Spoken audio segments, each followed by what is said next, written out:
नहीं रहती है ऐसे घरों में सुख शांति, पूरे परिवार का होता है नाश। चाणक्य नीति में शादीशुदा जिंदगी को लेकर भी कई तरह की बातें बताई गई हैं।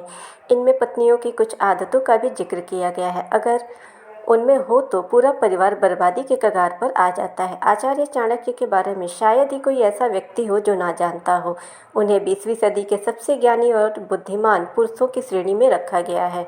अपने जीवन काल के दौरान आचार्य चाणक्य ने कई तरह की नीतियों की रचना की, जिनमें उन्होंने कई तरह की बातों का खुलकर जानकारी भी दी और इसके साथ ही यह भी बताया कि हमें क्या करना चाहिए और क्या नहीं। आचार्य चाणक्य ने अपनी नीतियों में महिलाओं की कुछ बुरी आदतों का भी जिक्र किया है और यह बताया है कि जब ये आदतें किसी भी महिला में होती है तो यह परिवार के विनाश का कारण बन सकती है।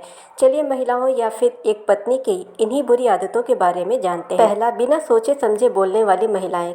कई ऐसी महिलाएं होती हैं जो बिना सोचे समझे किसी भी जगह पर कुछ भी बोल देती हैं। इस तरह की महिलाओं का अपनी भाषा और बोली पर कोई भी नियंत्रण नहीं रहता है। इस तरह की लड़कियों के वाणी की वजह से ही कई बार परिवार के लिए मुसीबतें खड़ी हो जाती है। अगर आपकी पत्नी में ये बुरी आदत है या फिर वह काफ़ी ज़्यादा अपशब्दों का इस्तेमाल करती है तो इसका असर आपके छोटे बच्चों पर भी पड़ सकता है। केवल यही नहीं, अगर आपकी पत्नी में कड़वी बातें करने की बुरी आदत है तो ऐसे में कई बार वो भावनाओं में बहकर परिवार का बुरा कर सकती है। दूसरा, बात बात पर गुस्सा करने की आदत। यह बात हम सभी ने सुन रखी है कि आपकी बर्बादी का कारण आपका गुस्सा ही बनता है। ऐसा इसलिए कहा जाता है क्योंकि जब हम गुस्से में होते हैं तो किसी भी कार्य को बिना सोचे समझे कर देते हैं। अगर आपको जायज़ चीज़ों पर थोड़ा गुस्सा आता है तो यह कोई बुरी बात नहीं होती, लेकिन समस्या तब शुरू होती है जब आप हर छोटी छोटी बात पर गुस्सा करने लगते हैं।